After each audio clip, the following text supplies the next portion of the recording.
ਵਾਹਿਗੁਰੂ ਜੀ ਕੀ ਫਤਿਹ। ਸਤਨਾਮ ਸ੍ਰੀ ਵਾਹਿਗੁਰੂ ਸਾਹਿਬ JIO. ਇੱਕ ਓੰਕਾਰ ਸਤਨਾਮ ਕਰਤਾ ਪੁਰਖ ਨਿਰਭਉ ਨਿਰਵੈਰ ਅਕਾਲ ਮੂਰਤ ਅਜੂਨੀ ਸੈਭੰ ਗੁਰ ਪ੍ਰਸਾਦ। कोट पराध हमारे खंडो अनेक विधि समझाओ। हम अज्ञान अल्प मत थोड़ी तुम आपन बिरद रखाओ। तुमरी शरण तुम्हारी आशा तुम ही सजन सुहेले।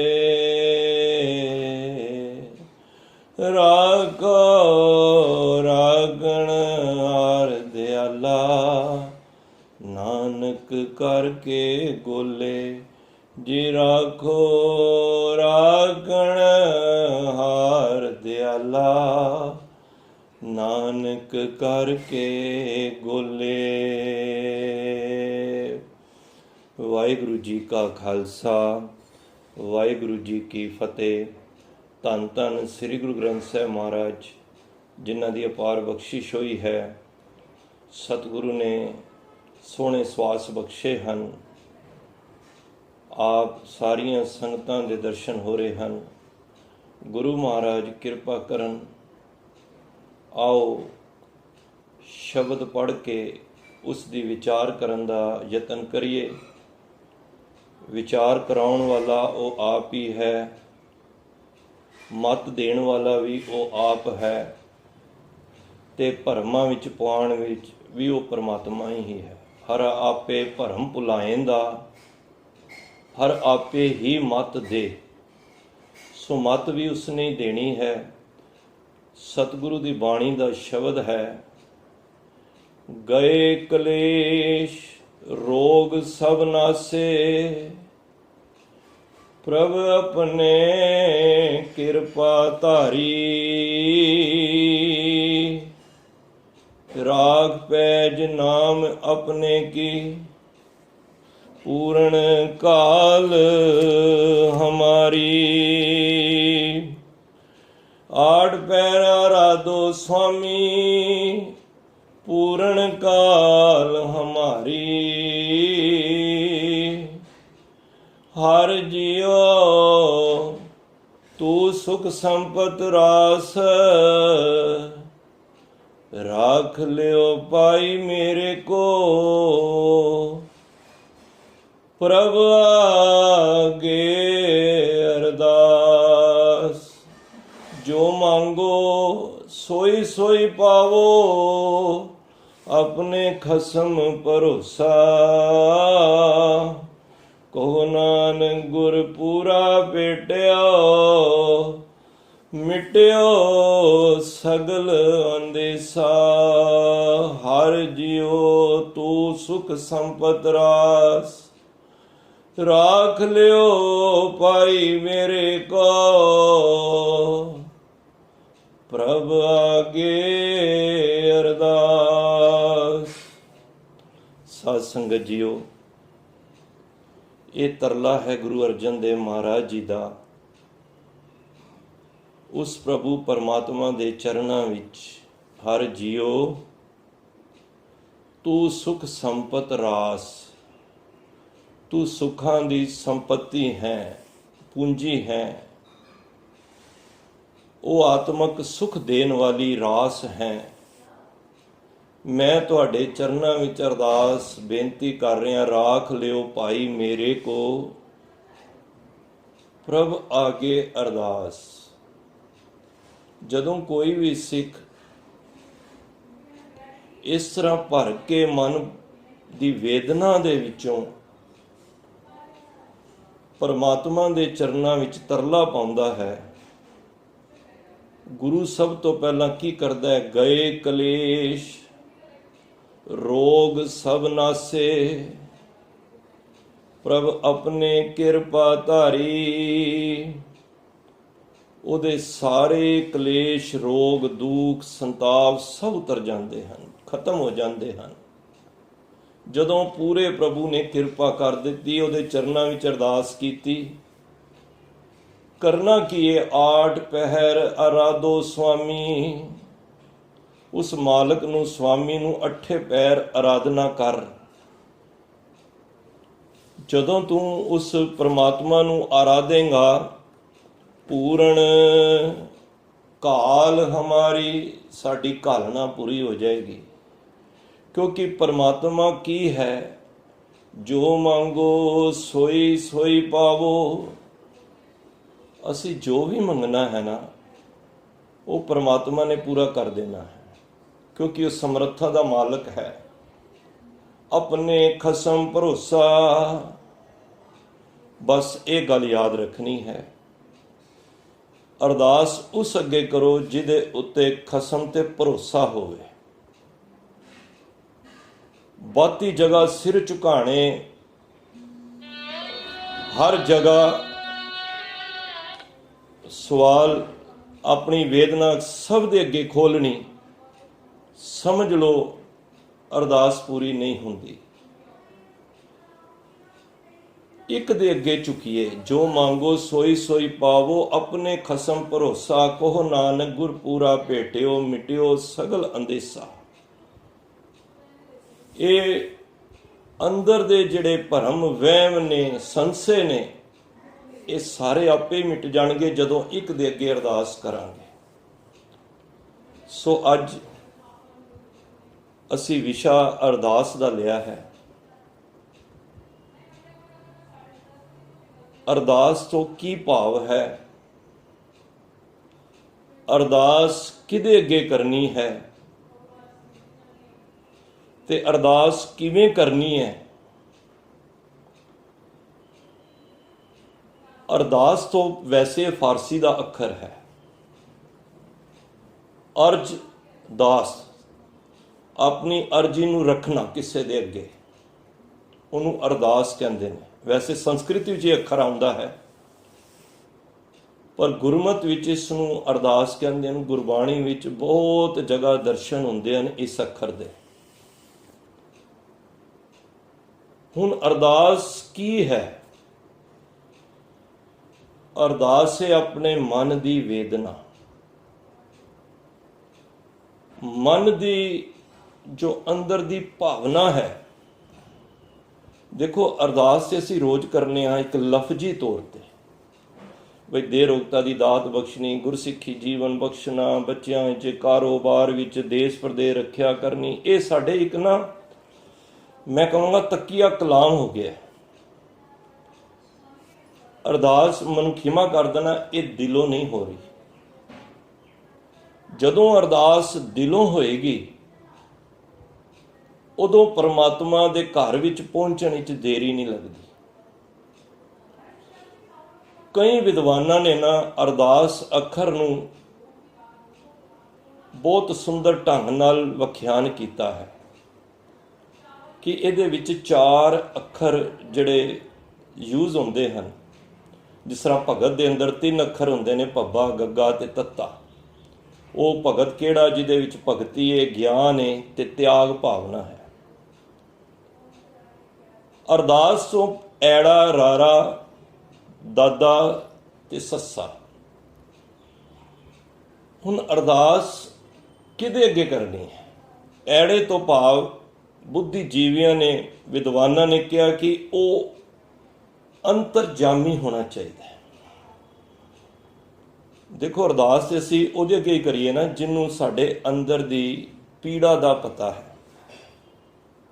ਹਰ ਅੰਤਰਜਾਮੀ ਸਭ ਵਿਦ ਜਾਣੇ, ਜਿਹੜੀ ਸਾਰੀ ਸਾਡੀ ਹਾਲਤ ਨੂੰ ਜਾਣਦਾ ਹੈ, ਤਾਂ ਕਿਸ ਪੇ ਆਖ ਸੁਣਾਈਏ। ਅੰਤਰਜਾਮੀ ਤੋਂ ਭਾਵ ਹੁੰਦਾ ਹੈ ਜਿਹੜੇ ਸਾਡੇ ਅੰਦਰ ਦੀ ਜਾਣ ਲਵੇ। ਦੇਖੋ, ਦੁਨੀਆ ਦੇ ਵਿੱਚ ਜਿਹਦੇ ਅੱਗੇ ਵੀ ਅਰਦਾਸ ਕਰੋਗੇ ਨਾ, ਉਹ ਤੁਹਾਡੇ ਅੰਦਰ ਦੀ ਪੀੜਾ ਨਹੀਂ ਜਾਣਦਾ। ਇੱਕ ਪਰਮਾਤਮਾ ਹੈ ਜੋ ਗੁਰਬਾਣੀ ਵਿੱਚ ਵੀ ਆਇਆ ਕਿ ਵਿਣ ਬੋਲਿਆ ਸਭ ਕਿਛ ਜਾਣਦਾ, ਕਿਸ ਆਗੇ ਕੀਚੈ ਅਰਦਾਸ। ਅਰਦਾਸ ਉਹਦੇ ਅੱਗੇ ਕਰੋ ਜਿਹੜਾ ਸਾਨੂੰ ਅੰਦਰ ਜਾਣਦਾ ਹੋਵੇ, ਅੰਦਰ ਦੀ ਜਾਣ ਲਵੇ। ਦੇਖੋ, ਅਸੀਂ ਭਾਵੇਂ ਆਪਣੇ ਲਫ਼ਜ਼ਾਂ ਵਿੱਚ ਨਾਮ ਵੀ ਲਿਆਈਏ, ਪਰ ਪਰਮਾਤਮਾ ਸਾਡੇ ਅੰਦਰ ਦੀ ਬਿਰਤੀ ਨੂੰ ਜਾਣਦਾ ਹੈ। ਇੱਕ ਹੁਣ ਪੜ੍ਹਿਆ ਨਾ ਵੀਰ ਜੀ ਨੇ ਚੌਪਈ ਸਾਹਿਬ, ਮੈਂ ਵਿੱਚ ਅੱਖਰ ਆ ਰਹੇ ਸੀ, ਮੈਂ ਉਹਦੇ ਵੱਲ ਤਵੱਜੋ ਦੇ ਰਿਹਾ ਸੀ। ਪਾਤਸ਼ਾਹ ਕਹਿ ਰਹੇ ਸੀ ਏਕ ਏਕ ਕੀ ਪੀਰ ਪਛਾਨੈ। ਪੀੜ ਹੁੰਦਾ ਪੀੜਾ। ਗੁਰੂ ਗੋਬਿੰਦ ਸਿੰਘ ਮਹਾਰਾਜ ਕਹਿੰਦੇ ਨੇ ਉਸ ਪਰਮਾਤਮਾ ਦੇ ਅੱਗੇ ਅਰਦਾਸ ਕਰ। ਚੌਪਈ ਇਹ ਬੇਨਤੀ ਹੈ ਨਾ, ਕਬੀਓ ਬਾਜ ਬੇਨਤੀ ਚੌਪਈ, ਇਹ ਬੇਨਤੀ ਤਾਂ ਹੈ ਕਿ ਇੱਕ ਇੱਕ ਦੀ ਸਾਡੀ ਪੀੜਾ ਜਾਣਦਾ ਹੈ। ਇਹ ਮਤ ਸੋਚਣਾ ਕਿ ਕੋਈ ਗਰੀਬ ਹੈ ਅਮੀਰ ਹੈ ਉਹਦੀ ਪਹਿਲਾਂ ਸੁਣੇਗਾ, ਐਸੀ ਕੋਈ ਪਰਮਾਤਮਾ ਦੇ ਘਰ ਵਿੱਚ ਕੋਈ ਮੇਰ ਤੇਰ ਨਹੀਂ। ਹੋ ਸਕਦਾ ਹੈ ਸਾਡੇ ਆਪਸ ਵਿੱਚ ਹੋਵੇ।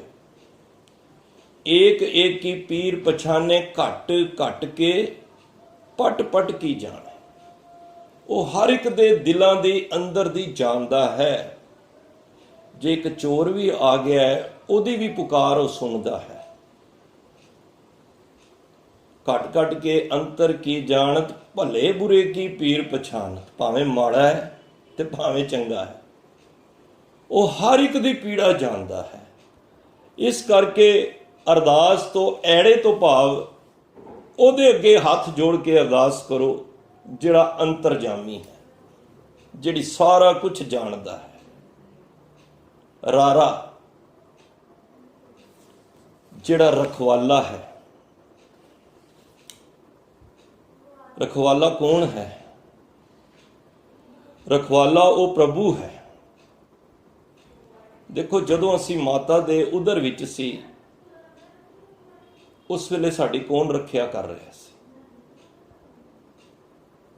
ਤਿੱਥੇ ਤੂੰ ਸਮਰੱਥ ਜਿੱਥੇ ਕੋਈ ਨਾ ਹੈ। ਉਹ ਉੱਥੇ ਵੀ ਸਮਰੱਥ ਹੈ, ਮਾਲਕ ਸੀ, ਰਖਵਾਲਾ ਸੀ, ਜਿੱਥੇ ਕੋਈ ਵੀ ਨਹੀਂ ਸੀ। ਦੱਸੋ, ਜਦੋਂ ਅਸੀਂ ਮਾਤਾ ਦੇ ਗਰਭ ਦੇ ਵਿੱਚ ਰਚੰਤ ਜੀ ਰਚਨਾ ਮਾਤ ਗਰਭ ਉਸਥਾਪਨ ਸਾਜ ਸਾਜ ਸਿਮਰੰਤ ਨਾਨਕ ਮਹਾ ਅਗਨ ਨਾ ਵਿਨਾਸਨ। ਜਦੋਂ ਪਰਮਾਤਮਾ ਨੇ ਜੀ ਦੀ ਰਚਨਾ ਮਾਤਾ ਦੇ ਉਦਰ ਵਿੱਚ ਜਦ ਇਸ ਨੂੰ ਪੈਦਾ ਕਰਨਾ ਸੀ, ਇਹਦੇ ਮਾਤਾ ਦੇ ਉਦਰ ਵਿੱਚ ਆਪਣੀ ਅੰਸ਼ ਨੂੰ ਬ੍ਰਹਮ ਬਿੰਦ ਤੇ ਸਭ ਉਤਪਾਤੀ, ਗੁਰਬਾਣੀ ਵਿੱਚ ਆਉਂਦਾ ਕਿ ਉਸ ਬ੍ਰਹਮ ਪਰਮਾਤਮਾ ਨੇ ਆਪਣੇ ਬਿੰਦ ਅੰਸ਼ ਤੋਂ ਸਾਰੀ ਉਤਪਤੀ ਕੀਤੀ ਹੈ। ਭਾਵੇਂ ਉਹ ਮਾਤਾ ਦੇ ਗਰਭ ਵਿੱਚ ਜਾਂ ਪਸ਼ੂਆਂ ਦੇ, ਭਾਵੇਂ ਪਸ਼ੀਆਂ ਦੇ, ਉਹ ਅੰਸ਼ ਉਹਦੀ ਸੀ, ਅੰਸ਼ ਉਹਦੀ ਕੰਮ ਕਰ ਰਹੀ ਹੈ। ਤੇ ਜਦ ਮਾਤਾ ਦੇ ਗਰਭ ਦੇ ਵਿੱਚ ਇਹਦਾ ਵਿਕਾਸ ਹੋਣਾ ਸੀ, ਤਦ ਇਸ ਨੇ ਉਹ ਬੀਜ ਪਰਮਾਤਮਾ ਨੇ ਮਾਂ ਕੀ ਰਕਤ ਪਿਤਾ ਬਿੰਦ ਧਾਰਾ ਮੂਰਤ ਸੂਰਤ ਕਰ ਆਪਾਰਾ। ਇਹ ਮੂਰਤ ਤੇ ਉਹਦੀ ਸੂਰਤ ਘੜ ਦਿੱਤੀ ਅੰਦਰ ਉਸ ਪਰਮਾਤਮਾ ਨੇ। ਮੈਂ ਗੱਲ ਕਰ ਰਿਹਾ ਸੀ ਰਖਵਾਲੇ ਦੀ। ਉਸ ਵੇਲੇ ਕੀ ਸੀ? ਮੁਖ ਜਿਹੜਾ ਸੀ ਤਲੇ, ਪੈਰ ਉਪਰੇ, ਵਸੰਦੋ ਕੁਹਥੜੇ ਥਾਏ। ਉਦੋਂ ਪੁੱਠਾ ਲਟਕਿਆ ਸੀ, ਮੂੰਹ ਥੱਲੇ ਸੀ। ਦੇਖੋ, ਜਦੋਂ ਬੱਚਾ ਮਾਂ ਦੇ ਗਰਭ ਵਿੱਚੋਂ ਆਉਂਦਾ ਹੈ ਤੇ ਪਹਿਲਾਂ ਸਿਰ ਆਉਂਦਾ ਹੈ ਨਾ, ਇਹਦਾ ਮਤਲਬ ਕਿ ਉਹਦਾ ਸਿਰ ਥੱਲੇ ਸੀ। ਕਿਸੇ ਬੰਦੇ ਨੂੰ ਸਿਰ ਥੱਲੇ ਕਰਕੇ ਲੱਤਾਂ ਉੱਤੇ ਕੀਤੀਆਂ ਹੋਣ ਤੇ ਉਹਦੀ ਕੀ ਹਾਲਤ ਹੋ ਰਹੀ ਹੋਣੀ ਹੈ? 2 ਮਿੰਟ ਨਹੀਂ ਕੱਢ ਸਕਦਾ। ਉਹ 8-10 ਮਹੀਨੇ ਮਾਤਾ ਦੇ ਗਰਭ ਵਿੱਚ ਮੁੱਖ ਤਲੇ ਪੈਰ ਉਪਰੇ, ਤੇ ਉੱਤੋਂ ਮਾਤਾ ਜੋ ਕੁਝ ਵੀ ਖਾ ਰਹੀ ਹੈ ਗੰਧ ਸਾਰਾ ਉਸਦੇ ਵਿੱਚ ਜਾ ਰਿਹਾ। ਉਸ ਵੇਲੇ ਫਿਰ ਕੀ ਬੇਨਤੀ ਇੱਕ ਜੀਵ ਕਰਦਾ ਹੈ ਕਿ ਹੇ ਪ੍ਰਭੂ ਪਰਮਾਤਮਾ, ਮੈਨੂੰ ਇਸ ਨਰਕ ਕੁੰਭੀ ਵਿੱਚੋਂ ਬਾਹਰ ਕੱਢੋ। ਮੈਂ ਤੁਹਾਡਾ ਸਵਾਸ, ਦੇਖੋ ਉਸ ਵੇਲੇ ਸਾਜ ਸਾਜ ਸਿਮਰਤ ਨਾਨਕ ਮਹਾ ਅਗਨ ਨਾ ਵਿਨਾਸਨ। ਮਾਤਾ ਦੀ ਅਗਨ ਇਤਨੀ ਹੈ ਸਾਧ ਸੰਗਤ, ਜੈਸੀ ਅਗਨ ਉਦਰ में ਤੈਸੀ ਬਾਹਰ ਮਾਇਆ। ਇੰਨੀ ਅਗਨੀ ਹੈ ਉਸ ਦੇ ਅੰਦਰ ਕਿ ਜਿਹੜੀ ਹਰ ਚੀਜ਼ ਅਸੀਂ ਖਾਂਦੇ ਹਾਂ ਭਸਮ ਹੋ ਜਾਂਦੀ ਹੈ। देखो उस बच्चे ਨੂੰ, उस आत्मा ਨੂੰ, परमात्मा ਦੇ उस जीव ਨੂੰ कुछ भी तत्ती वाह नहीं लगती। तिथे तू समर्थ जिथे कोई ना है। तो ਉਹ परमात्मा ਉਹਦੇ ਅੱਗੇ ਅਰਦਾਸ ਕਰੀਏ ਜਿਹੜਾ ਹਰ ਜਨ ਨਾਨਕ ਸੋ ਧਣੀ ਕਿਉਂ ਵਿਸਾਰੀਏ। ਉਸ परमात्मा ਨੂੰ ਕਿਉਂ ਵਿਸਾਰੀਏ। ਉਸ ਧਣੀ ਨੂੰ ਉਧਰੇ ਜਿਸ ਦੇ ਨਾਂ ਹੈ, ਜਿਹਦੇ ਸਦਕੇ ਉਸ ਨਾਮ ਦੇ ਸਾਡੀ ਰੱਖਿਆ ਕੀਤੀ। ਅਸੀਂ ਅਰਦਾਸਾਂ ਕੀਤੀਆਂ ਨਾ ਮਾਤਾ ਦੇ ਗਰਭ ਵਿੱਚ, ਮਹਾਰਾਜ ਇਸ ਨਰਕੁੰਭੀ ਚੋਂ ਕੱਢੋ, ਸੰਸਾਰ ਵਿੱਚ ਆ ਕੇ ਅਸੀਂ ਤੁਹਾਡਾ ਨਾਮ ਸਵਾਸ ਸਵਾਸ ਜਪਾਂਗੇ। ਇਹ ਹਰ ਕੋਈ ਵਾਅਦਾ ਕਰਕੇ ਆਇਆ। ਜਦੋਂ ਪੁਲਿਸ ਦੀ ਮਾਰ ਪੈ ਰਹੀ ਹੋਵੇ ਨਾ, ਤੇ ਉਸ ਵੇਲੇ ਫਿਰ ਚੋਰ ਡਾਕੂ ਵੀ ਸਭ ਗੱਲਾਂ ਮੰਨ ਜਾਂਦੇ ਨੇ, ਕਹਿੰਦੇ ਨੇ ਅਸੀਂ ਇੱਕ ਵਾਰੀ ਬਾਹਰ ਛੱਡ ਦਿਓ, ਸਾਡਾ ਕੇਸ ਖਤਮ ਕਰ ਦਿਓ, ਅਸੀਂ ਹਰ ਕੰਮ ਚੰਗਾ ਕਰਾਂਗੇ। ਪਰ ਇੱਥੇ ਆ ਕੇ ਸੰਸਾਰ ਵਿੱਚ ਆਇਆ, ਭੁੱਲ ਗਿਆ ਸਭ ਕੁਝ। ਸੋ ਇਹ ਅਲੱਗ ਵਿਸ਼ਾ ਹੈ। ਮੇਰੇ ਕਹਿਣ ਤੋਂ ਮੁਰਾਦ ਉਸਨੇ ਉਸ ਵੇਲੇ ਵੀ ਰੱਖਿਆ ਕੀਤੀ। ਉਹ ਕੌਣ ਸੀ? ਰਾਖਾ ਏਕ ਹਮਾਰਾ ਸੁਆਮੀ ਸਗਲ ਗਠਾਕਾ ਅੰਤਰਜਾਮੀ। ਉਹ ਅੰਤਰਜਾਮੀ ਹਰ ਜਗ੍ਹਾ ਤੇ ਸਾਡੀ ਰੱਖਿਆ ਕੀਤੀ ਉਸਨੇ। ਰਮਈਆ ਕੇ ਗੁਣ ਚੇਤ ਪੁਰਾਨੀ, ਕਮਨ ਮੂਲ ਤੇ ਕਮਨ ਦ੍ਰਿਸ਼ਟਾਨੀ, ਜਿੰਤੂ ਸਾਜ ਸਵਾਰ ਸ਼ਿੰਗਾਰਿਆ, ਗਰਭ ਅਗਨ ਮਹਿ ਜਿਨੇ ਉਬਾਰਿਆ। ਅੰਤਰਜਾਮੀ, ਰਖਵਾਲਾ, ਦੱਦਾ, ਦਾ ਹੈ ਇੱਥੇ ਅੱਖਰ, ਦਾ ਤੋਂ ਭਾਵ ਦਾਤਾ। ਇੱਕ ਮੈਂ ਹੱਥ ਬੰਨ੍ਹ ਕੇ ਬੇਨਤੀ ਜ਼ਰੂਰ ਕਰਾਂਗਾ, ਕਦੀ ਵੀ ਮੰਗਣਾ ਵੇ ਤੇ ਗੁਰੂ ਜਾਂ ਪਰਮਾਤਮਾ ਪਾਸ ਹੀ ਮੰਗੋ। ਦੇਖੋ ਪਿਓ ਇੱਕ ਹੀ ਹੁੰਦਾ ਹੈ। ਮਾਸੜ, ਫੁੱਫੜ, ਦਾਦੇ, ਚਾਚੇ, ਤਾਏ, ਭਰਾ ਤੇ ਹੋਣਗੇ, ਪਿਓ ਇੱਕ ਹੀ ਹੈ। ਪੜ੍ਹ ਕੇ ਆਏ ਜਪਜੀ ਸਾਹਿਬ, ਗੁਰਾ ਰੋਕ ਕੇ, ਗੁਰਾ ਇੱਕ ਦੇਹ 부ਝਾਈ, ਸਭਨਾ ਜੀਆਂ ਕਾ ਇੱਕ ਦਾਤਾ, ਸੋ ਮੈਂ ਵਿਸਰ ਨਾ ਜਾਈ। ਸਾਰਿਆਂ ਦਾ ਦਾਤਾ ਉਹ ਇੱਕੋ ਹੀ ਹੈ। ਇਹ ਨਹੀਂ ਕਿ ਮੇਰਾ ਦਾਤਾ ਵੱਖਰਾ ਹੈ ਤੇ ਤੁਹਾਡਾ ਵੱਖਰਾ ਹੈ, ਮੁਸਲਮਾਨ ਵਾਲੇ ਦਾ ਵੱਖਰਾ, ਨਹੀਂ। ਮਹਾਰਾਜ ਕਹਿੰਦੇ ਸਭਨਾ ਜੀਆਂ ਕਾ ਇੱਕ ਦਾਤਾ। ਉਹ ਸਾਰਿਆਂ ਦਾ ਦਾਤਾ ਇੱਕੋ ਹੀ ਹੈ, ਹੋਰ ਕੋਈ ਨਹੀਂ ਜੇ। ਦੱਦਾ ਦਾਤਾ ਏਕ ਹੈ, ਸਭ ਕੋ ਦੇਵਨਹਾਰ, ਦੇਂਦੇ ਤੋਟ ਨਾ ਆਵੇ, ਅਗਨਤ ਭਰੇ ਭੰਡਾਰ। ਉਹਦੇ ਭੰਡਾਰ ਭਰੇ ਪਏ ਨੇ। ਲੈ ਜਾਓ ਜਿਸਨੇ ਜੋ ਲੈ ਜਾਣਾ ਹੈ, ਦੇਂਦਾ ਦੇ, ਲੈਂਦੇ ਥੱਕ ਪਾਏ। ਸਾਡਾ ਕੀ ਫਰਜ਼ ਬਣਦਾ ਹੈ? ਜਿਸ ਦਾ ਦਿੱਤਾ ਖਾਵਣਾ ਤਿਸ ਕਹੀਏ ਸ਼ਾਬਾਸ਼। ਅਸੀਂ ਉਹਦਾ ਧੰਨਵਾਦ ਕਰੀਏ, ਸ਼ਾਬਾਸ਼ ਭਾਵ ਉਹਦਾ ਥੈਂਕਸ ਕਰੀਏ ਕਿ ਉਹ ਦਾਤਾ ਇੱਕੋ ਹੀ ਹੈ। ਇਹ ਮਨ ਵਿੱਚ ਖਿਆਲ ਕਰ ਲਈਏ। ਅਰਦਾਸ ਤੋਂ ਇਹ ਮੁਰਾਦ, ਇਹ ਵਿੱਚੋਂ ਅਰਥ ਨਿਕਲਦੇ ਪਏ ਨੇ ਕਿ ਜਿਹਦੇ ਅੱਗੇ ਅੱਜ ਅਰਦਾਸ ਕਰਨੀ ਹੈ ਅੱਜ ਤੋਂ ਬਾਅਦ, ਉਹ ਅੰਤਰਜਾਮੀ ਹੋਣਾ ਚਾਹੀਦਾ ਹੈ, ਉਹ ਰਖਵਾਲਾ ਵੀ ਹੋਣਾ ਚਾਹੀਦਾ ਹੈ, ਤੇ ਉਹ ਦਾਤਾ ਵੀ ਹੋਣਾ ਚਾਹੀਦਾ ਹੈ। ਕਿਉਂਕਿ ਮਾਨੁ ਕੀ ਟੇਕ ਬਿਰਤੀ ਸਭ ਜਾਨ, ਦੇਵਨ ਕੋ ਇੱਕ ਹੈ ਭਗਵਾਨ। ਕਿਉਂਕਿ ਅਸੀਂ ਉਹਦਾ ਹੀ ਦਿਖਾ ਰਹੇ ਹਾਂ, ਤੂੰ ਦਾਤਾ ਦਾਤਾਰ, ਤੇਰਾ ਦਿੱਤਾ ਖਾਵਨਾ, ਭਗਤ ਜਨਾ ਕੇ ਸੰਗ ਪਾਪ ਗਵਾਵਨਾ, ਜਨ ਨਾਨਕ ਸਦ ਬਲਿਹਾਰੇ ਬਲ ਬਲ ਜਾਵਨਾ। ਦਾਤੇ ਤੇ ਅੱਜ ਦੁਨੀਆ ਵਿੱਚ ਬੜੇ ਨੇ ਜੀ। ਮੈਂ ਤੁਹਾਨੂੰ ਇਹ ਦੁਆ ਦਾਂਗਾ, ਪਰ ਸਾਧ ਸੰਗਤ ਸਾਰੇ ਉਸ ਦਰ ਦੇ ਭਿਖਾਰੀ ਨੇ। ਅਸੀਂ ਸਭ ਭਿਖਾਰੀ ਹਾਂ, ਕੋਈ ਵੀ ਦੇਣ ਵਾਲਾ ਨਹੀਂ ਹੈ। ਕਿਉਂਕਿ ਦਾਤੇ ਦਾਤ ਰੱਖੀ, ਹੱਥ ਆਪਣੇ ਜਿਸ ਭਾਵੇ ਤਿਸ ਦੇ। ਉਹ ਜਿਹਨੂੰ ਚੰਗਾ ਲੱਗਦਾ ਹੈ ਉਹਨੂੰ ਦਾਤ ਦਿੰਦਾ ਹੈ। ਕੋਈ ਮਤ ਸੋਚੇ ਕਿ ਇਹ ਦਾਤ ਮੈਨੂੰ ਫਲਾਣੇ ਬਾਬੇ ਕੋਲੋਂ ਮਿਲੀ ਹੈ, ਇਹ ਦਾਤ ਮੈਨੂੰ ਅਮਕੇ ਵਾਲੇ ਬਾਬਾ ਜੀ ਕੋਲੋਂ ਮਿਲੀ ਹੈ। ਨਹੀਂ ਸਾਧ ਸੰਗਤ, ਗੁਰਬਾਣੀ ਗਵਾਹੀ ਦਿੰਦੀ ਹੈ, ਜਿਤਨੇ ਪਾਤਸ਼ਾਹ, ਸ਼ਾਹ, ਰਾਜੇ, ਖਾਨ, ਸੁਲਤਾਨ, ਸਿਕਦਾਰ ਹੈ, ਤਿਤਨੇ ਸਭ ਹਰ ਕੇ ਕੀਏ। ਜੋ ਕਿਛ ਹਰ ਕਰਾਏ ਸੋ ਉਹ ਕਰੇ, ਸਭ ਹਰ ਕੇ ਅਰਥੀਏ। ਜਿਵੇਂ ਵੱਡੇ ਵੱਡੇ ਰਾਜੇ ਨੇ ਨਾ, ਸਾਰੇ ਹੀ ਕਹਿੰਦੇ ਨੇ ਜਿਵੇਂ ਮਾਲਕ ਕਰਵਾਉਂਦਾ ਉਵੇਂ ਹੀ ਕਰਾਉਂਦਾ ਹੈ, ਸਭ ਹਰ ਕੇ ਅਰਥੀਏ। ਵੱਡੇ ਵੱਡੇ ਰਾਜੇ ਵੀ ਸਭ ਹਰ ਕੇ ਅਰਥੀਏ। ਅਰਥੀਏ ਤੋਂ ਭਾਵ ਸਭ ਮੰਗਤੇ ਨੇ। ਜੇ ਕੋਈ ਵੱਡਾ ਰਾਜਾ ਹੈ ਤਾਂ ਵੱਡਾ ਹੀ ਮੰਗਤਾ ਹੈ। ਇਸ ਕਰਕੇ ਅਸੀਂ ਕਿਹਦੇ ਕੋਲੋਂ ਮੰਗੀਏ? ਮੰਗੂ ਕਾਹੇ रंक सब देखो तुमी ते मेरो निस्तार। मैं किदे कोलों मंगा? हे रब्बा मैं तेरे अगे अरदास कर रहा कि तू मैं किदे होर कोलों मंगा? मांगू काहे रंक सब दे। मैं तो सारी भिखारी देख रहा, जिहड़ा वड्डा दानी है वड्डा भिखारी है। इस करके अरदास उहदे अगे करिए जिहड़ा दाता है, जिहड़ा सब नूं दाता देण वाला है। ऐड़े तो अंतरजामी, रहरे तो रखवाला, दद्दे तो दाता ते सस्से तो सहारा। साडा सहारा भी उही है। असी जदों भी सहारा लैना है, टेक लैनी है, उस गुरु परमात्मा की लैनी है। देखो मैंने गल याद आ गई कुदरती। जिंदगी विच एक सुख आंदा एक दुख आंदा है, दो ही चीज़ां ने ना। बड़े ध्यान नाल सुनना। सुख आया, सुख दिता किने? परमात्मा ने। दसो किने दिता है सुख? परमात्मा ने दिता है ना, होर तो कोई नहीं देने वाला। हुणे पढ़ के आए हैं कि दाते दात रखी हथ अपने, जिस भावे तिस दे। हुण सुख किने दिता है? सुख दिता है परमात्मा ने।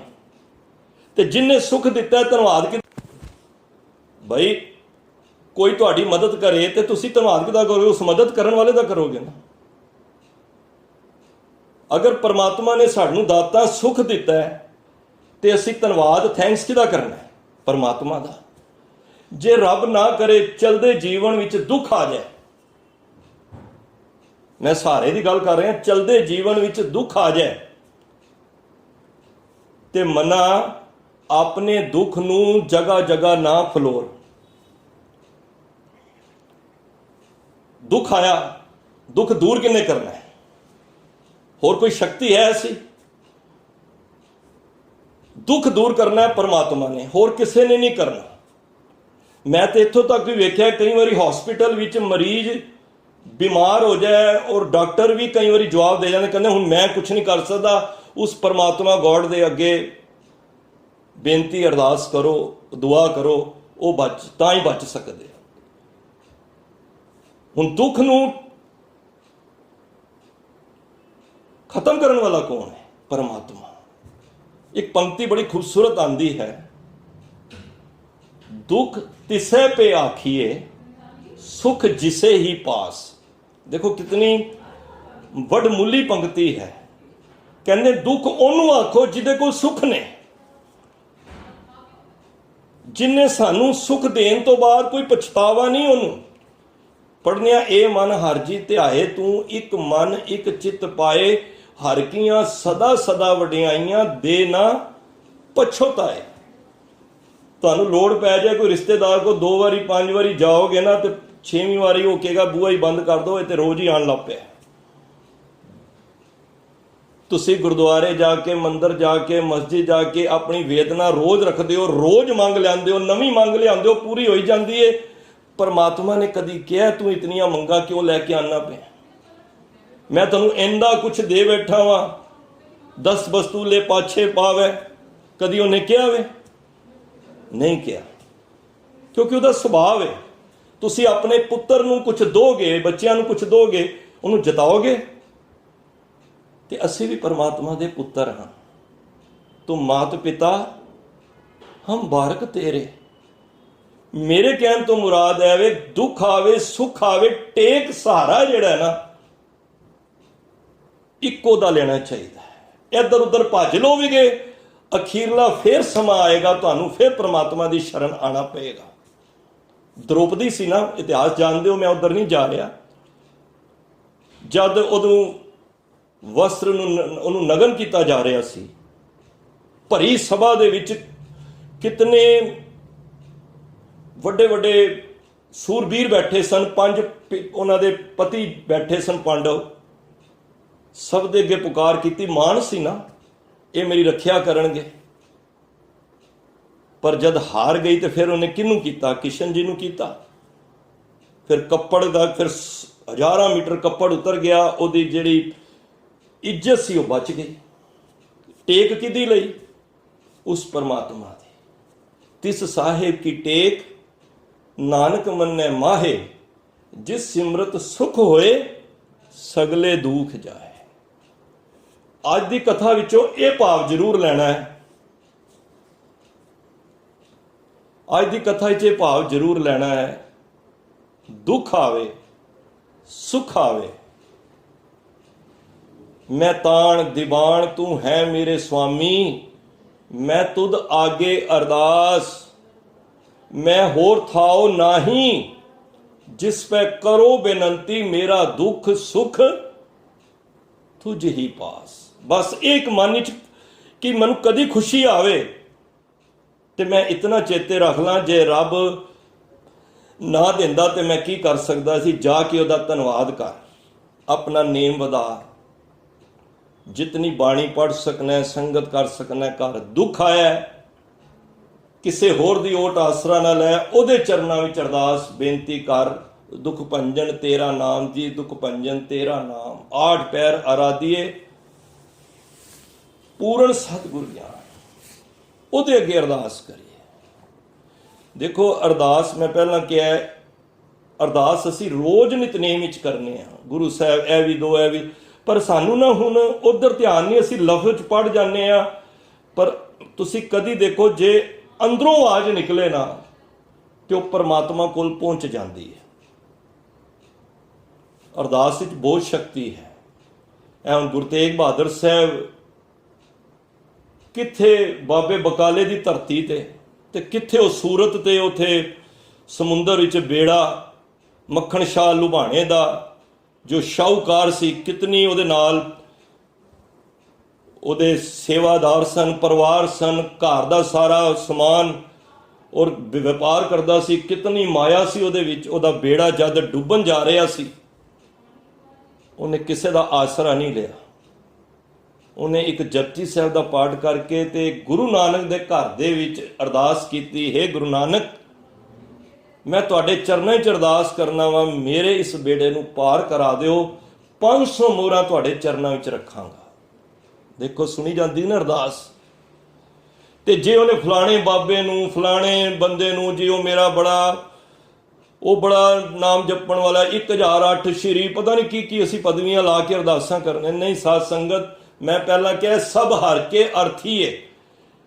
ਜਿਹਦੇ ਅੱਗੇ ਵੀ ਅਰਦਾਸ ਕਰੇਗਾ ਉਹ ਸਭ ਮੰਗਤੇ ਨੇ, ਤੂੰ ਕਿਉਂ ਨਹੀਂ ਦਾਤੇ ਦੇ ਅੱਗੇ ਅਰਦਾਸ ਕਰਦਾ? ਮੈਨੂੰ ਇੱਕ ਇਤਿਹਾਸ ਦੀ ਘਟਨਾ ਸਾਹਮਣੇ ਆ ਗਈ ਹੈ। ਸਾਡਾ ਭਰੋਸਾ ਬਣ ਜਾਏ,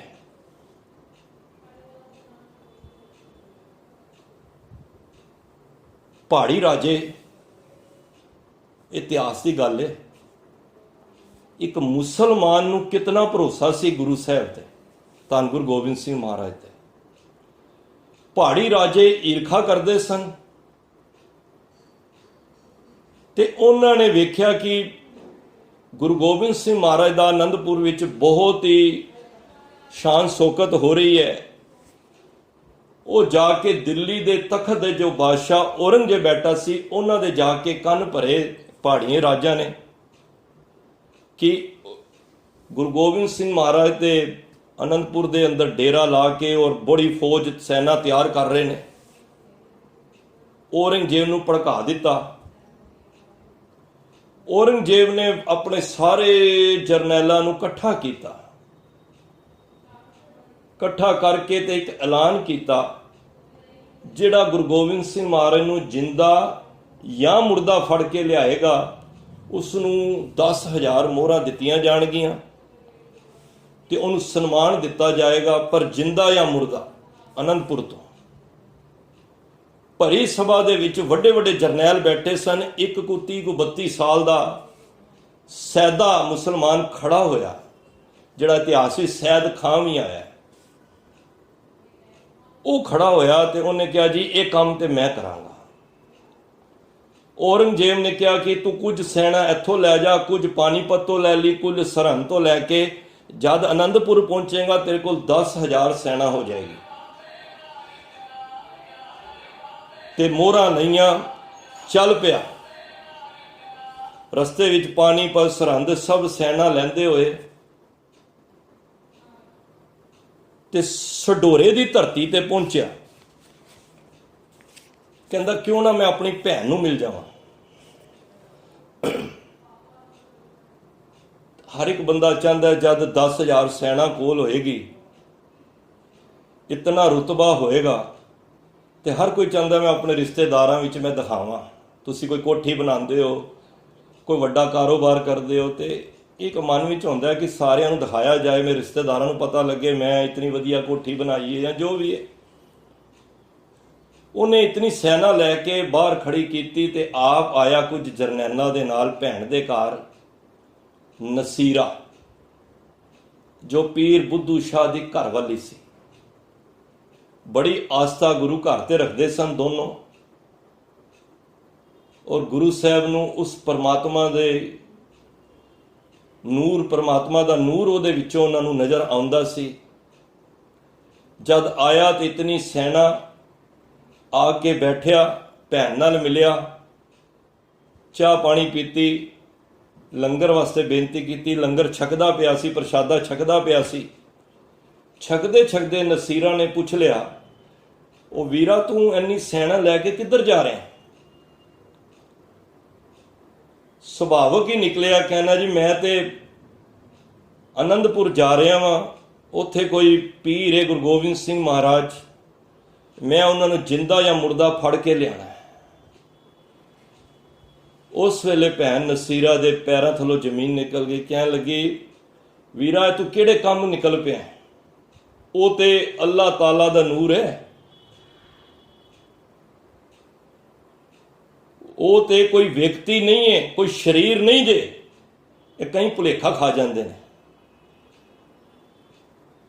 ਉਹ ਤੇ ਇੱਕ ਪਰਮਾਤਮਾ ਦਾ ਰੂਪ ਹੈ, ਆਪ ਹੈ, ਅੱਲਾਹ ਆਪ ਹੈਗਾ। ਉਹ ਇਤਨਾ ਗੁੱਸੇ ਵਿੱਚ ਆਇਆ, ਉਹਨੇ ਰੋਟੀ ਛੱਡੀ, ਪ੍ਰਸ਼ਾਦਾ ਛੱਡ ਕੇ ਤੇ ਲੈ ਕੇ ਸੈਨਾ ਚਲਾ ਗਿਆ। ਹੁਣ ਦੇਖੋ ਚੱਲ ਪਿਆ, ਚਲਦੇ ਚਲਦੇ ਅਨੰਦਪੁਰ ਸਾਹਿਬ ਤੋਂ ਕੋਈ 13 ਮੀਲ ਤੇ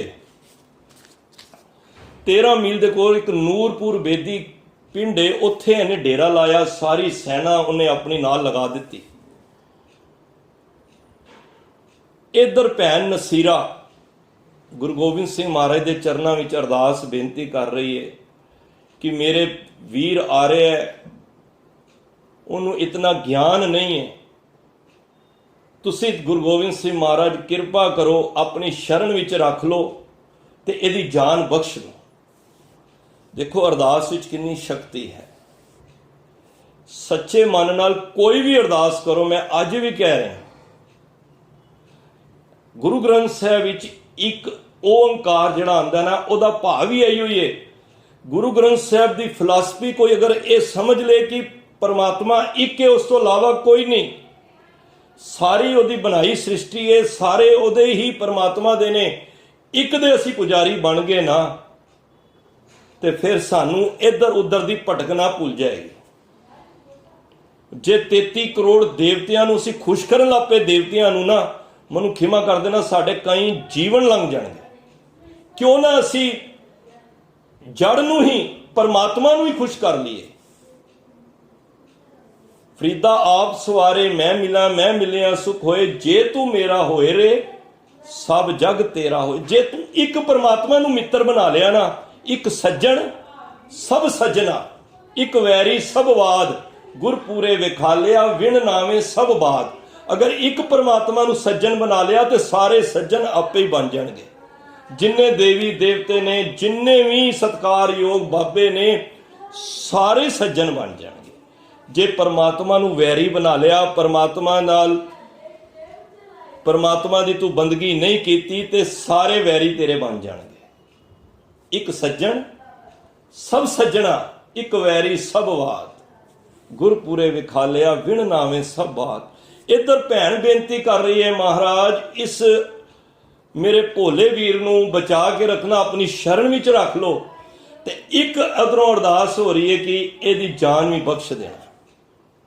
ਗੁਰੂ ਨਾ ਕੋਲੋਂ ਹੋ ਕੇ ਸੁਣਦਾ, ਅੰਤਰਜਾਮੀ। ਮੈਂ ਤਾਂ ਕਿਹਾ ਤੁਸੀਂ ਮਤ ਸੋਚੋ ਕਿ ਮੈਂ ਅਰਦਾਸ ਨਾ ਕਰਾਂ। ਗੁਰੂ ਤੁਹਾਡੀ ਪੀੜਾ ਤੁਹਾਡੇ ਤੋਂ ਪਹਿਲਾਂ ਹੀ ਜਾਣਦਾ ਹੈ। ਸੰਤਨ ਦੁੱਖ ਪਾਏ ਤੇ ਦੁਖੀ।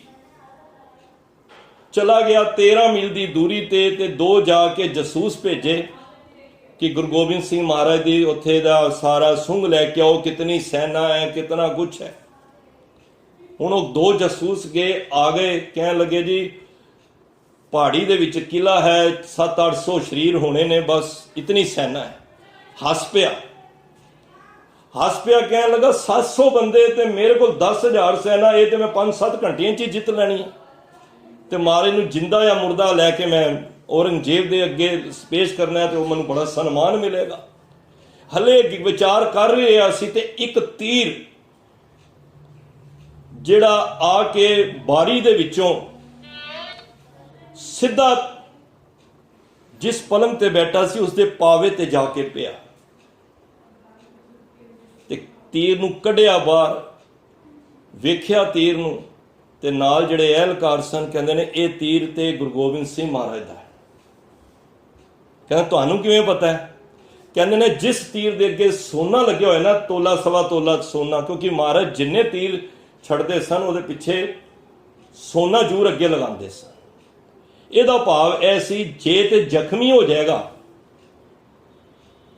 ਤੇ ਉਹਦੀ ਮਲਮ ਪੱਟੀ ਵਾਸਤੇ ਇਹ ਮਾਇਆ ਖਰਚ ਕੇ ਉਹ ਆਪਣੀ ਸਵਸਥ ਹੋ ਸਕਦਾ ਹੈ। ਜੇ ਮਰ ਗਿਆ ਤੇ ਉਹਦੀ ਕਫਨ ਵਾਸਤੇ, ਦਫਨਾਉਣ ਵਾਸਤੇ, ਕਫਨ ਤੇ ਦਫਨ ਵਾਸਤੇ।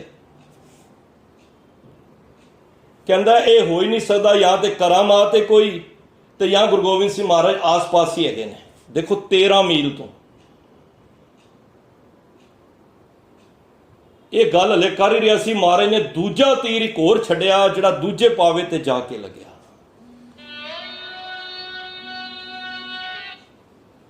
ਤੇ ਹੈਰਾਨ ਹੋ ਗਿਆ। ਉਹਦੇ ਚ ਨਾਲ ਇੱਕ ਚਿੱਠੀ ਸੀ, ਪੱਤਰ ਸੀ। ਖੋਲਿਆ ਪੱਤਰ, ਵੇਖਿਆ ਤੇ ਉਹਦੇ ਵਿੱਚ ਲਿਖਿਆ ਗੁਰੂ ਗੋਬਿੰਦ ਸਿੰਘ ਮਹਾਰਾਜ ਨੇ। ਦੇਖੋ ਅੰਤਰਜਾਮੀ ਗੁਰੂ ਕੀ ਕਰਦਾ ਹੈ। ਕਹਿਣ ਲੱਗੇ ਸੈਦ ਖਾਂ ਇਹ ਕੋਈ ਕਰਾਮਾਤ ਨਹੀਂ ਜੇ। ਦੇਖੋ ਉਹਦੇ ਅੰਦਰ ਦੀ ਬੁੱਝ ਲਈ।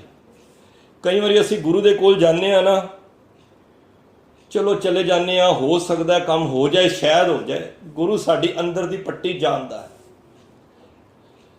ਭਰੋਸਾ ਲੈ ਕੇ ਜਾਈਏ, ਵਿਸ਼ਵਾਸ ਲੈ ਕੇ ਜਾਈਏ, ਗੁਰੂ ਸਾਡੀ ਕੋਲ ਹੋ ਕੇ ਸੁਣਦਾ ਹੈ। ਪਹਿਲੀ ਇੱਕ ਦੇ ਅੱਗੇ ਬੇਨਤੀ, ਦੂਜੀ ਉਹਦੇ ਅੱਗੇ, ਇੱਕ ਦੇ ਬਣ ਕੇ ਕਿ ਹੋਰ ਥਾਉ ਨਾਹੀਂ ਜਿਸ ਪੈ ਕਰੋ ਬੇਨਤੀ, ਮੇਰਾ ਦੁੱਖ ਸੁਖ ਤੁਝੀ ਪਾਸ। ਚਿੱਠੀ ਪੜ੍ਹੀ ਤੇ ਹੈਰਾਨ ਹੋ ਗਿਆ। ਮਹਾਰਾਜ ਨੇ ਲਿਖਿਆ ਇਹ ਕੋਈ ਕਰਾਮਾਤ ਨਹੀਂ ਹੈ, ਇਹ ਸ਼ਸਤਰ ਵਿਦਿਆ ਦਾ ਅਭਿਆਸ ਹੈ। ਇਹ ਵਜੀਆਂ ਤੀਰ ਤੇ ਮੇਰੇ ਹਰ ਇੱਕ ਸਿੱਖ ਨੂੰ ਚਲਾਣੇ ਆਉਂਦੇ ਨੇ, ਕਿੰਨੇ ਮੀਲ ਤੱਕ ਉਹ ਚਲਾ ਸਕਦਾ ਹੈ। ਹੈਰਾਨ ਹੋ ਗਿਆ। ਇਹਦੇ ਕੋਲ ਤੋਪ ਸੀ, ਬੜਾ ਸ਼ਸਤਰ ਸੀ, 10,000 ਬੰਦਾ ਸੀ, ਪਰ ਦਿਮਾਗ ਦੇ ਵਿੱਚ ਉਹੀ ਸੀ ਕਿ ਮੈਂ ਆ ਗਈ। ਚੜ੍ਹਾਈ ਕਰਤੀ ਗੁਰੂ ਘਰ ਦੇ ਵਿੱਚ ਜਾ ਕੇ, ਚੜ੍ਹਾਈ ਕੀਤੀ ਤੇ ਜਦੋਂ ਜੰਗ ਸ਼ੁਰੂ ਹੋਇਆ ਤੇ ਸੈਦ ਖਾਂ ਦੇ ਮਨ ਵਿੱਚ ਆਇਆ ਜੇ ਗੁਰੂ ਗੋਬਿੰਦ ਸਿੰਘ ਸਾਹਮਣੇ ਆ ਕੇ ਮੇਰੇ ਨਾਲ ਲੜਨ ਤੇ ਤਾਂ ਮੈਂ ਮੰਨਾਂ। ਗੁਰੂ ਗੋਬਿੰਦ ਸਿੰਘ ਮਹਾਰਾਜ ਨੇ ਭਾਈ ਦਇਆ ਸਿੰਘ ਜੀ ਨੂੰ ਕਿਹਾ, ਦੇਖੋ ਦਇਆ ਸਿੰਘ ਜੀ ਤੁਸੀਂ ਹਟ ਜਾਓ, ਅੱਗੇ ਮੈਨੂੰ ਜਾਣ ਦਿਓ, ਮੈਂ ਉਹਦੇ ਨਾਲ ਜੰਗ ਲੜਨਾ। ਮਹਾਰਾਜ ਨੂੰ ਕਹਿੰਦਾ ਦਇਆ ਸਿੰਘ ਜੀ, ਉਹ ਮਹਾਰਾਜ ਜਦ ਅਸੀਂ ਇੱਥੇ ਹੈ ਵਾਂ ਸਾਰੇ, ਫਿਰ ਤੁਹਾਨੂੰ ਲੜਨ ਦੀ ਕੀ ਲੋੜ ਹੈ? ਮਹਾਰਾਜ ਕਹਿੰਦੇ ਨੇ ਜਿਹੜਾ ਲੜਨ ਆਇਆ ਉਹ ਮੇਰੇ ਨਾਲ ਲੜਨਾ ਚਾਹੁੰਦਾ ਹੈ। ਦੇਖੋ ਗੁਰੂ ਸਾਡੇ ਨਾਲ ਸਾਡੀ ਹਰ ਚਲਾਕੀ, ਹਰ ਐਕਟੀਵਿਟੀ ਗੁਰੂ ਸਾਡੀ ਦੇਖਦਾ ਪਿਆ। ਜੇ ਅਸੀਂ ਚੰਗਾ ਕੰਮ ਸਾਡਾ ਦੇਖ ਰਿਹਾ ਹੈ ਤੇ ਗੁਰੂ ਸਾਡੀ ਮਾੜਾ ਕੰਮ ਵੀ ਦੇਖ ਰਿਹਾ ਹੈ, ਭਾਵੇਂ ਅਸੀਂ ਕਿੰਨੇ ਪਰਦਿਆਂ ਵਿੱਚ ਮਾੜੇ ਕੰਮ ਕਰ ਲਈਏ। ਅੱਜ ਜਿਹੜੇ ਰਿਸ਼ਵਤ ਅੰਦਰ ਖਾਤੇ ਲੈਂਦੇ ਨੇ ਜਾਂ ਟੇਬਲ ਥੱਲੋਂ, ਅੱਜ ਕੱਲ੍ਹ ਤਾਂ ਖੈਰ ਓਪਨ ਹੀ ਹੈ, ਪਰ ਉਹ ਭੈ ਵਿੱਚ ਨਹੀਂ ਨੇ।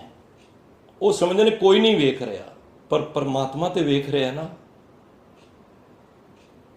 ਨਾਨਕ ਜੀ ਉਪਾਏ ਕੇ ਲਿਖ ਨਾਵੇਂ ਧਰਮ ਬਹਾਲਿਆ, ਉੱਥੇ ਸੱਚੇ ਹੀ ਸੱਚ ਨਿਬੜੇ, ਚੁਨ ਵਖ ਕੱਢੇ ਜਜਮਾਲਿਆ, ਥਾਓ ਨਾ ਪਾਇਨ ਕੂੜਿਆਰ ਮੂੰਹ ਕਾਲੇ ਦੋਜਗ ਚਾਲਿਆ।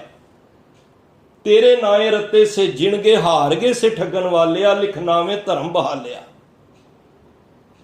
ये चीज़ां ते उस परमात्मा के द्वार ते पता लगना ही। खोटे खरे परखियन साहिब के दीवान। साहिब हुंदा मालक, मालक की कचहरी विच खोटा ते खरा असी जो मर्जी कहते रहिए, पर सच्चा ते माड़ा मनुख की पहचान ते करमी करमी होए विचार। उस चंगियाइयां बुराइयां वाचे धर्म हदूर, वो देखेगा, वो देख रहा है। खोटे खरे परखियन साहिब के दीवान, उस मालक दे दीवान कचहरी विच उत्थे परख होनी है। उत्थे साडी ऐ नहीं चलनी। वो महाराज जी कहते ना कि खोटा कोई भी आवे ना, तो जद कोई खोटी चीज़ लैके आंदा है तो जाके जदों सुनियारे दे अगे रखता है ना, ज्वैलर दे अगे, तो पहचान आ जाती। उस टाइम जिहड़ा ज्वैलर होंदा वो पहचान लैंदा कि एक खरा सोना है कि खोटा सोना है।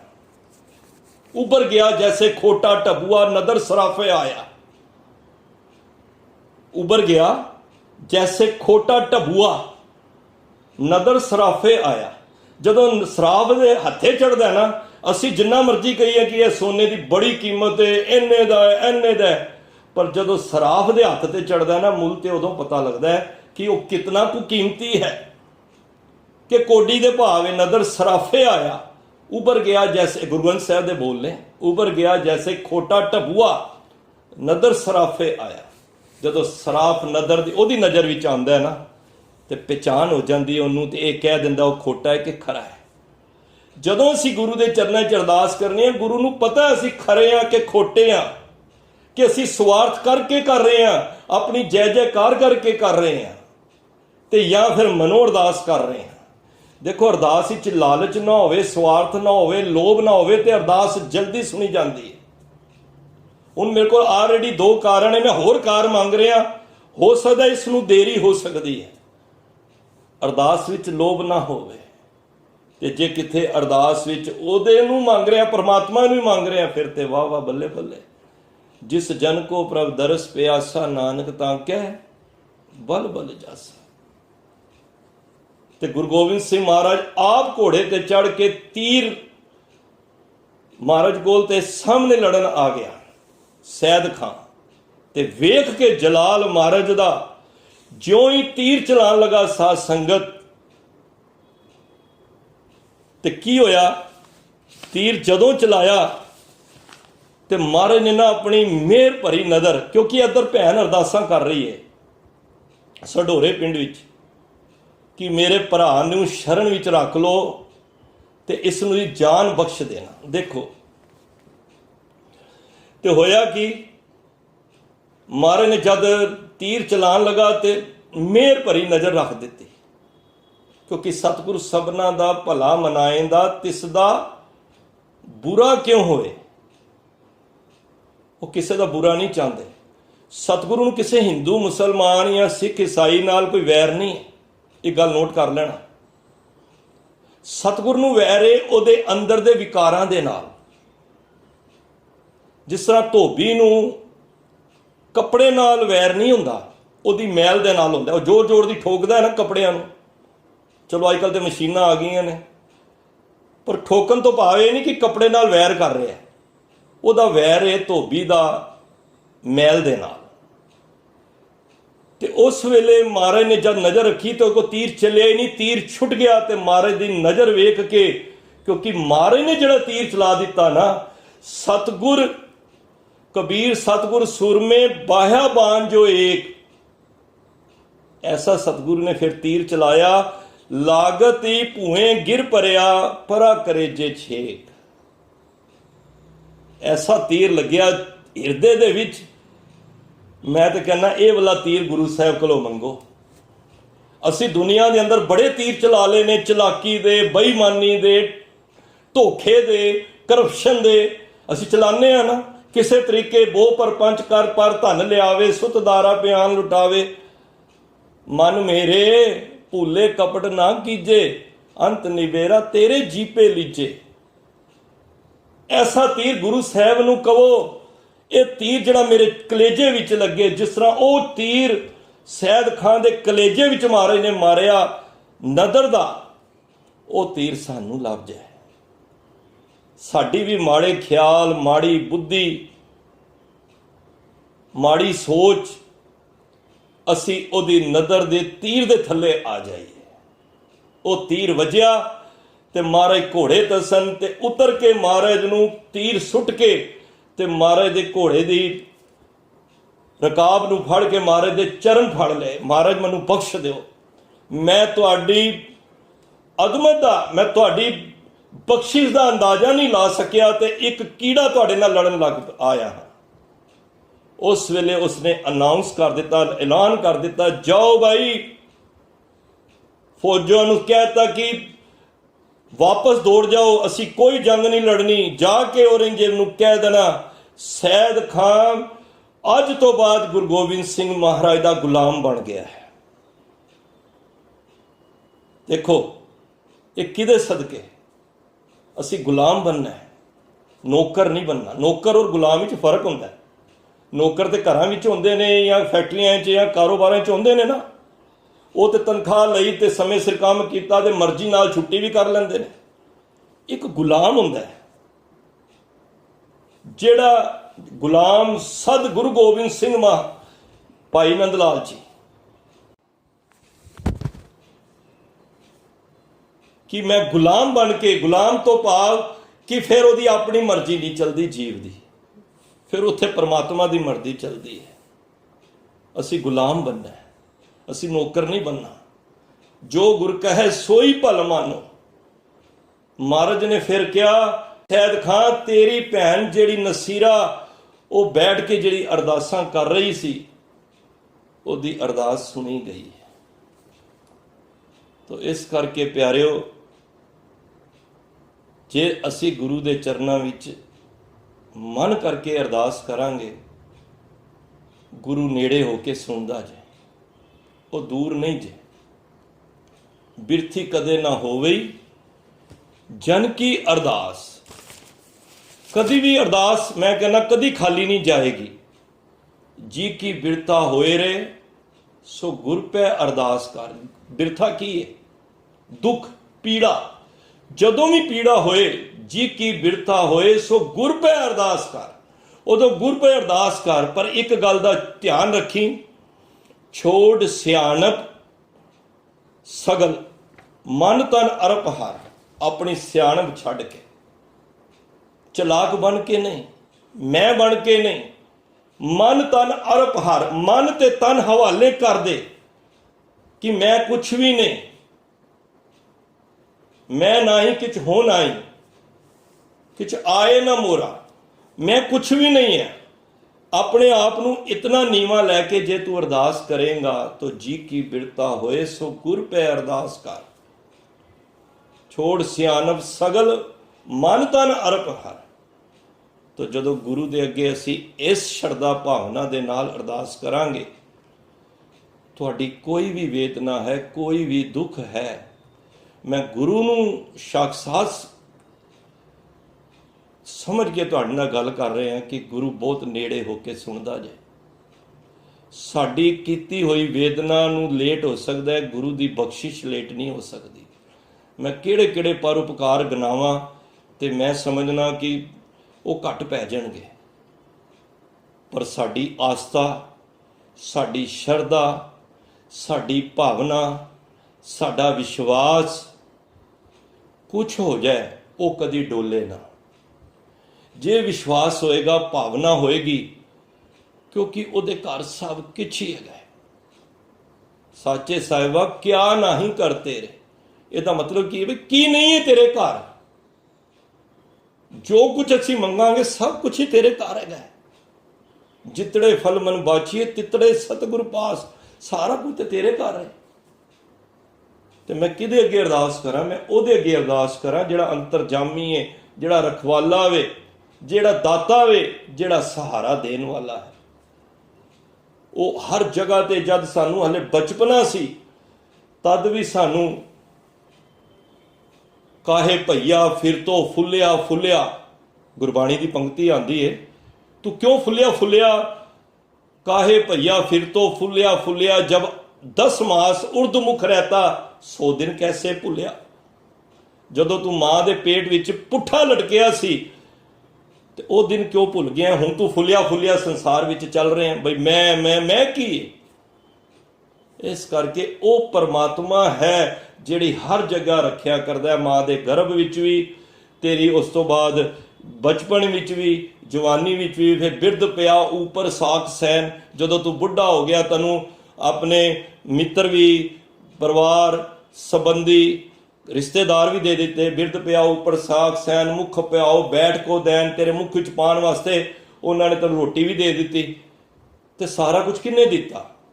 ਮੁੱਖ ਪਿਆਓ ਬੈਠ ਕੋ। ਇਹ ਨਿਰਗੁਣ ਗੁਣ ਕਛੂ ਨਾ ਬੂਝੇ। ਇਹ ਜਿਹੜਾ ਮਨੁੱਖ ਹੈ ਨਾ, ਗੁਣਾ ਤੋਂ ਹੀ ਨਾ, ਉਹਦੇ ਗੁਣਾਂ ਨੂੰ ਨਹੀਂ ਸਮਝਦਾ। ਬਖਸ਼ ਲਿਓ ਤੋ ਨਾਨਕ ਸੀਜੈ। ਹੇ ਪਰਮਾਤਮਾ, ਗੁਰੂ ਅਰਜਨ ਦੇਵ ਪਾਤਸ਼ਾਹ ਕਹਿੰਦੇ ਨੇ ਇਹ ਨਿਰਗੁਣ ਜੀਵ ਨੇ, ਇਹਨਾਂ ਨੂੰ ਨਹੀਂ ਸਮਝ, ਇਹਨਾਂ ਨੂੰ ਬਖਸ਼ ਲਓ। ਇਹ ਤੁਹਾਡੀ ਕੀਤੇ ਨੂੰ ਜਾਣਦੇ ਨਹੀਂ ਹੈਗੇ, ਇਸ ਕਰਕੇ ਇਹਨਾਂ ਨੂੰ ਬਖਸ਼ ਲਓ। ਇਹ ਅਰਦਾਸ ਕਰ ਰਹੇ ਆ ਤੁਹਾਡੇ ਅੱਗੇ। ਦੇਖੋ ਗੁਰੂ ਸਾਹਿਬ ਸਾਡੇ ਵਾਸਤੇ ਇੱਕ ਅਰਦਾਸ ਕਰਦੇ ਪਏ ਨੇ। ਤਾਂ ਬਿਰਥੀ ਫਿਰ ਕਦੇ ਵੀ ਨਹੀਂ ਜਾਂਦੀ ਅਰਦਾਸ। ਔਰ ਜਦੋਂ ਵੀ ਪਾਠ ਕਰੋ ਇੱਕ ਭਾਵਨਾ ਨਾਲ ਬਣਾ ਕੇ ਕਰੋ ਕਿ ਇੱਕੋ ਪਰਮਾਤਮਾ ਹੈ, ਇੱਕੋ ਦੇ, ਕਿਉਂਕਿ ਪੂਜਾ ਅਕਾਲ ਕੀ, ਪਰਚਾ ਸ਼ਬਦ ਦਾ, ਦੀਦਾਰ ਖਾਲਸੇ ਦੇ। ਉਹੀਓ ਗੁਰੂ ਨਾਨਕ ਪਾਤਸ਼ਾਹ ਨੇ ਕਿਹਾ ਕਿ ਇੱਕ ਓੰਕਾਰ ਸਤਨਾਮ। ਉਹ ਕਿਹੜਾ ਪਰਮਾਤਮਾ ਹੈ? ਉਹ ਜਿਹੜਾ ਸਾਰਿਆਂ ਨੂੰ ਮਨਾਉਣ ਵਾਲਾ ਹੈ, ਜੋ ਸਾਰੀ ਸ੍ਰਿਸ਼ਟੀ 'ਚ ਰਮਿਆ ਹੋਇਆ ਹੈ ਔਰ ਜਰੇ ਜਰੇ ਵਿੱਚ ਪਰਮਾਤਮਾ ਹੈ। ਇੱਕ ਰਸ ਹੈ, ਜੁਗਾਂ ਤੋਂ ਉਹੀ ਹੋਈ ਹੈ। ਤੇ ਜੇ ਇੱਕ ਉਹੀ ਹੋਈ ਹੈ ਤੇ ਫਿਰ ਅਸੀਂ ਦੂਜੇ ਨੂੰ ਕਿਉਂ ਸਿਮਰੀਏ? ਉਸ ਪਰਮਾਤਮਾ ਦੇ ਅੱਗੇ ਹੀ ਅਰਦਾਸ ਕਰੀਏ, ਸੱਚੇ ਪਿਤਾ ਮੇਰਾ ਜੇ ਦੁੱਖ ਹੈ ਤੇ ਸੁੱਖ ਹੈ, ਦੁੱਖ ਤਿਸੈ ਪੇ ਆਖੀਏ, ਸੁੱਖ ਜਿਸੇ ਹੀ ਪਾਸ। ਅਸੀਂ ਦੁੱਖ ਉਹਨੂੰ ਕਹੀਏ ਜਿਹਦੇ ਕੋਲ ਸੁੱਖ ਨੇ, ਤੇ ਸੁੱਖ ਪਰਮਾਤਮਾ ਕੋਲ ਨੇ। ਉਹਦੇ ਕੋਲ ਭਰੇ ਪਏ ਨੇ ਭੰਡਾਰ ਸੁੱਖਾਂ ਦੇ। ਕੋਈ ਆਣਾ ਚਾਹੇ ਦੁੱਖ ਪਰ ਹਰ ਸੁੱਖ ਘਰ ਲੈ ਜਾਏ। ਤੂੰ ਜਿਤਨੇ ਵੀ ਸੁੱਖ ਲਿਜਾਣਾ ਚਾਹਨਾ ਲਿਜਾ ਸਕਣਾ ਹੈ। ਸੋ ਗੁਰੂ ਮਹਾਰਾਜ ਬਖਸ਼ਿਸ਼ ਕਰਨ, ਸਾਨੂੰ ਅਰਦਾਸ ਕਰਨ ਦੀ ਜਾਚ ਆ ਜਾਏ, ਇਹ ਮਨ ਵਿੱਚ ਭਾਵਨਾ ਬਣ ਜਾਏ ਕਿ ਉਹ ਪਰਮਾਤਮਾ ਹੀ ਆਲ ਇਨ ਆਲ ਹੈ। ਪਰਮਾਤਮਾ ਤੋਂ ਇਲਾਵਾ ਸੰਸਾਰ ਵਿੱਚ ਸਭ ਭਿਖਾਰੀ ਨੇ। ਅਸੀਂ ਇੱਕੋ ਦਾਤੇ ਦੇ ਅੱਗੇ ਅਰਦਾਸ ਕਰੀਏ ਜਿਨਨੇ ਸਾਡੀ ਸੁਣਨੀ ਹੈ। ਅਰਦਾਸ ਸੁਣੀ ਦਾਤਾਰ ਹੋਈ ਸਿਸ਼ਟ ਠਰ। ਸਾਰੀ ਸ੍ਰਿਸ਼ਟੀ ਨੂੰ ਠਰ ਪਾਉਣ ਵਾਲਾ ਉਹ ਪਰਮਾਤਮਾ ਹੀ ਹੈ। ਸੋ ਬੇਅੰਤ ਭੁੱਲਾਂ ਗਲਤੀਆਂ ਹੋਈਆਂ ਨੇ, ਖਿਮਾ ਕਰ ਦੇਣਾ। ਵੀਰ ਜੀ ਦਾ ਬਹੁਤ ਬਹੁਤ ਧੰਨਵਾਦ, ਸਾਰੀ ਸੰਗਤ ਦਾ ਧੰਨਵਾਦ ਜੋ ਪਿਆਰ ਬਖਸ਼ ਕੇ, ਜੋ ਇਤਨੀ ਪਿਆਰ ਭਰੀ ਮੈਂ ਕਹਿੰਦਾ ਹੁਕਮ ਕਰਦੇ ਨੇ ਔਰ ਇਤਨਾ ਅੱਛਾ ਲੱਗਦਾ ਹੈ। ਗੁਰੂ ਮਹਾਰਾਜ ਬਖਸ਼ਿਸ਼ ਕਰਨ, ਸਾਰਿਆਂ ਨੂੰ ਇਹ ਗਿਆਨ ਹੋਵੇ ਔਰ ਅਸੀਂ ਇੱਕ ਪਰਮਾਤਮਾ ਦੇ ਪੁਜਾਰੀ ਬਣ ਜਾਈਏ। ਵਾਹਿਗੁਰੂ ਜੀ ਕਾ ਖਾਲਸਾ, ਵਾਹਿਗੁਰੂ ਜੀ ਕੀ ਫਤਿਹ।